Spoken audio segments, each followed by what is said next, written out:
দর্শক, গত এক সপ্তাহে ভারতের বিভিন্ন রাজ্যে যেই নতুন করে পদক্ষেপ নেওয়া হয়েছে, তাতে করে ভারতীয় মুসলমানদের মনে বেশ শঙ্কা ও উদ্বেগ আতঙ্ক তৈরি হচ্ছে। আমরা শুরুতে একটু দেখে নিতে চাই যে কোন তিনটি গুরুত্বপূর্ণ উদ্যোগ ভারতের মানে বিজেপি শাসিত রাজ্য সরকারগুলো নিয়েছে।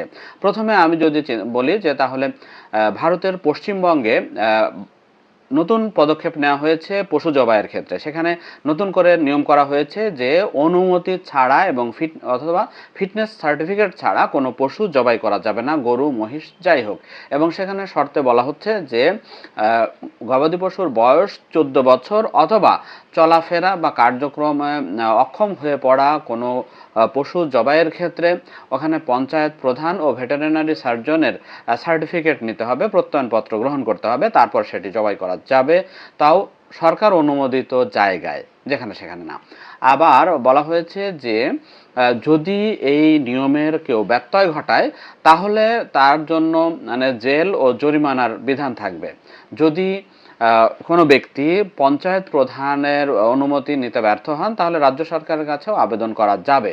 এটি মূলত মানে যেই উদ্বেগের জায়গা তৈরি করেছে সেটি হলো যে আসন্ন কোরবানির সামনে রেখে আপনারা জানেন যে মুসলমানরা ঈদুল আজহায় তার পশু কোরবানি করা বা গবাদি পশু কোরবানি করাটা একটি গুরুত্বপূর্ণ ধর্মীয় রীতি, ধর্মের একটা গুরুত্বপূর্ণ পার্ট। তো সেটিকেই টার্গেট করা হয়েছে এমন প্রশ্ন কিন্তু পশ্চিমবঙ্গের অনেক মুসলমানের মনে তৈরি হয়েছে। এর বাইরে আরও একটি উদ্যোগ নেওয়া হয়েছে, সেটি হলো আসাম রাজ্যে যা আপনারা জানেন হিমন্ত বিশ্ব শর্মা বিজেপির মুখ্যমন্ত্রী, তিনি একটি ঘোষণা দিয়েছেন যে আসামে অভিন্ন দেওয়ানি আইন চালু করা হচ্ছে। তো এতে করে মুসলিম নেতারা উদ্বিগ্ন হয়েছেন এবং তারা উদ্বেগ প্রকাশ করেছেন। তো এই ভারতের আসাম রাজ্যে ইউনিফর্ম সিভিল কোড বা ইউসিসি বা অভিন্ন দেওয়ানি আইন চালু হতে যাচ্ছে। এটা বুধবার রাজ্যটির নতুন মন্ত্রিসভা গঠিত হওয়ার পর মন্ত্রিসভার বৈঠকে এটি পাশ করা হয়েছে। এখন এটা বিল আকারে 26 মে রাজ্যের বিধানসভায় পাশ হবে বা বিধানসভায় উঠবে এবং পাশ হবে এমন তারিখ কিন্তু নির্ধারিত আছে। তো ভারতের আরও কিছু রাজ্যে ইউসিসি পাশের বাধায় এগিয়ে গেছে।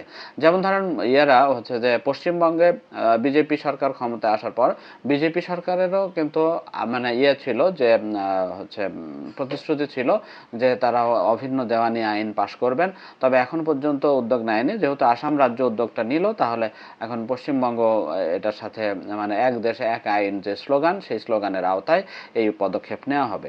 তাহলে এই অভিন্ন দেওয়ানি আইন আসলে চালু হলে মুসলমানদের উদ্বেগের জায়গাটা কোথায়? এখানে এই অভিন্ন দেওয়ানি আইন চালু হওয়ার ফলে হচ্ছে যে জটিলতাগুলো তৈরি হবে সেটি হলো যে কিছু ধর্মীয় আইনের ক্ষেত্রে জটিলতা তৈরি হবে। যেমন ধরেন যে বিজেপির মুখ্যমন্ত্রী হিমন্ত বিশ্ব শর্মা তিনি বলেছেন যে প্রস্তাবিত অভিন্ন দেওয়ানি বিধি সব নাগরিকের জন্য, বিশেষত নারী ও শিশুদের জন্য আইনের সমান অধিকার নিশ্চিত করবে। তবে আদিবাসী সম্প্রদায়ের নিজস্ব রীতিনীতি ও ঐতিহ্য রক্ষার স্বার্থে তাদের এই আইনের বাইরে রাখা হবে। তাহলে দেখেন যে বিশ্ব শর্মা যে সামাজিক যোগাযোগ মাধ্যমে দেয়া একটা পোস্টে তিনি জানিয়েছিলেন যে বিয়ে বিচ্ছেদ, উত্তরাধিকার আইন, লিভ ইন রিলেশনশিপ বা বিবাহ ছাড়া একসঙ্গে বসবাসের মতো বিষয়ে একটি অভিন্ন আইনি কাঠামোতে নিয়ে আসা, এটি হচ্ছে প্রস্তাবিত ইউসিসির একটি লক্ষ্য। আসামে অভিন্ন দেওয়ানি বিধি সবার জন্য আইনের শাসনের সমান প্রয়োগ নিশ্চিত করবে এবং সবার, বিশেষ করে নারী ও শিশুদের ন্যায্য অধিকারের নিশ্চয়তা দিবে। দেখেন, অভিন্ন আইন হলে সমস্যাটা কোথায়? মুসলমানদের বিয়ের ক্ষেত্রে নিজস্ব একটা ধর্মীয় বাধ্যবাধকতা আছে, বিয়ে বিচ্ছেদের ক্ষেত্রে নিজস্ব একটা ধর্মীয় বাধ্যবাধকতা আছে, সেই রীতিনীতি পালন করা অবশ্য কর্তব্য। আবার মানে মুসলমান থাকতে গেলে আপনি 3 কবুলের বাইরে বিয়ে করতে পারবেন না, মানে এ ধরনের আর কি বিষয়গুলো। তো আপনি যতই রেজিস্ট্রি খাতায় সই করেন কিন্তু ধর্মীয় শর্তে ইজাব এবং কবুল থাকবে। তো ফলে আপনি যদি মানে অভিন্ন দেওয়ানি আইনের আওতায় যান তাহলে এই বিষয়গুলো গৌণ হয়ে পড়বে এবং এই বিষয়গুলো তখন মানে আইনের বাইরে বলে গণ্য হবে। তা যদিও এর আগে মানে ইন্ডিয়ান কনস্টিটিউশনে বলা ছিল যে প্রত্যেক মানে মানুষের নাগরিকের ধর্মের অধিকার অক্ষুণ্ণ থাকবে। তো আপনি ধর্ম যদি ধর্মের অধিকার আপনার ধর্মের যে বাইন্ডিংস গাইডলাইন্স আছে এই গাইডলাইন্সের বাধ্যতামূলক অংশটুকু মানতেই হবে। তো আপনার এই স্বাধীনতা যদি সংবিধান নিশ্চিত করে তাহলে আপনার রাজ্য এটাকে একটা চাপিয়ে দেওয়া আইন দিয়ে বাধ্য করতে পারে কিনা এই প্রশ্ন উঠছে। তো এখানে ভারতের অনেক মুসলিম সংগঠন এবং মানে মুসলিম সমাজের প্রতিনিধিরা অভিন্ন দেওয়ানি বিধির বিরোধিতা করে আসছেন দীর্ঘদিন। তো এর কারণ হচ্ছে এটিকে তারা ধর্মীয় পরিচয়ের বাধা হিসেবে দেখেন। তারা যুক্তি দেন এটি বিয়ে বিচ্ছেদ, উত্তরাধিকারের মতো ব্যক্তিগত বিষয়গুলোতে ইসলামী শরিয়া আইনকে অগ্রাহ্য করে। তাদের মতে মুসলিম সমাজের বিশ্বাস অনুযায়ী এসব শরিয়ার ভিত্তিতে করা বাধ্যতামূলক। দেখেন এখানে মানে যে সমস্ত ক্ষুদ্র নৃগোষ্ঠী এই আইনের আওতার বাইরে থাকবে তাদেরকে কিন্তু এই সুযোগটা দেওয়া হয়েছে, তাদেরকে অভিন্ন দেওয়ানি আইনের আওতায় আনা হয়নি। তো তাহলে স্বভাবতই এখানে প্রশ্ন আসতে পারে যে আসলে এই আইন প্রণয়নের টার্গেট কি মুসলিম? আচ্ছা, এই প্রশ্নের ব্যাখ্যা আপনার কাছেই থাক। আমরা ঘুরে আসি মধ্যপ্রদেশ। আমাদের এর আগের ভিডিওতে দেখেছেন যে মধ্যপ্রদেশে ভোজশালা কামাল মাওলা মসজিদ কমপ্লেক্সকে মন্দিরের জায়গা হিসেবে ঘোষণা দেওয়া হয়েছে এবং সেখানে মুসলমানদের নামাজ আদায়ে বন্ধের নির্দেশ দেওয়া হয়েছে। এটিকে ঘিরেও ইন্ডিয়ান মুসলিমদের মধ্যে উদ্বেগ উৎকণ্ঠা বিরাজ করছে যে এই কামাল মাওলা ভোজশালা যে মসজিদ, এই মসজিদটা 14 শতকের, মানে কত পুরনো একটি প্রত্নতাত্ত্বিক স্থাপনা। যদিও ভারতীয় আর্কিওলজিক্যাল সার্ভে অব ইন্ডিয়া 2003 সালে একটা বিধি জারি করেছিল যে সেখানে মুসলমানরাও নামাজ পড়তে পারবে, আবার হিন্দুরাও পূজা করতে পারবে, কিন্তু নতুন হাইকোর্টের দেওয়া এই নতুন রায়ের ফলে মানে ঘোষণার ফলে আর মুসলমানদের নামাজের কোনো সুযোগ থাকছে না। গতকালকে এনডিটিভি সেখানে পূজা অর্চনা হচ্ছে এরকম একটা মানে ভিডিও দেখেছি।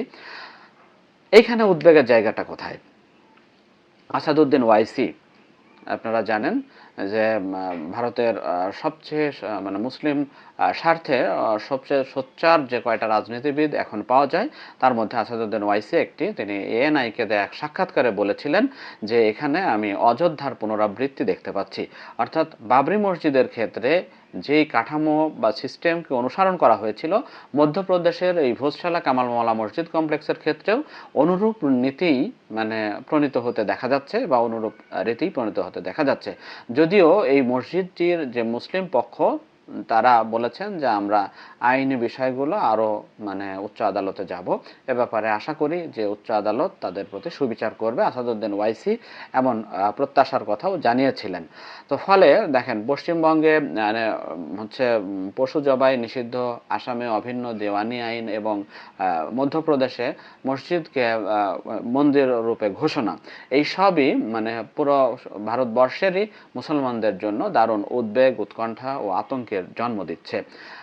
কারণ হচ্ছে যে কামাল মাওলা মসজিদ যে একটা মসজিদই যে এতদিনের পুরনো, যেখানে মানে বিতর্ক আছে বা যেখানে হিন্দুরাও দাবি করে আসছে এমনটা না। ভারত জুড়ে অসংখ্য মসজিদ আছে, অসংখ্য ধর্মীয় স্থাপনা আছে যেখানে এই যে মানে মধ্যপ্রদেশের হাইকোর্ট এখানে রায়ে যে কথাটা উল্লেখ করেছিল সেটি হলো যে মানে ধর্মীয় মানে হিন্দু ধর্মের সাথে সাযুজ্যপূর্ণ হওয়ায় এটা মানে সরস্বতী, এটা হিন্দুদের দাবি ছিল যে এটা সরস্বতী মন্দির, সেই 11 শতক বা 12 শতকের সময় এটা সরস্বতী মন্দির হিসেবে প্রতিষ্ঠিত হয়েছিল, কিন্তু সেটি নিয়েও দারুণ বিতর্ক ছিল। তো এত কিছুর পরও মানে এটি আসলে ভারতের মুসলমানদের জন্য একটা উদ্বেগের জন্মই দিয়েছে। যদিও সরকারের পক্ষ থেকে বলা হয়েছে, রাজ্য সরকারের পক্ষ থেকে মানে হাইকোর্ট বলছে যে রাজ্য সরকার এই ধার জেলাতেই মুসলমানদের জন্য একটা স্থায়ী নামাজের ব্যবস্থার জায়গা জমি বরাদ্দ দেওয়ার বিষয়টি বিবেচনা করতে পারে, এমন কথা হাইকোর্ট বলেছিল।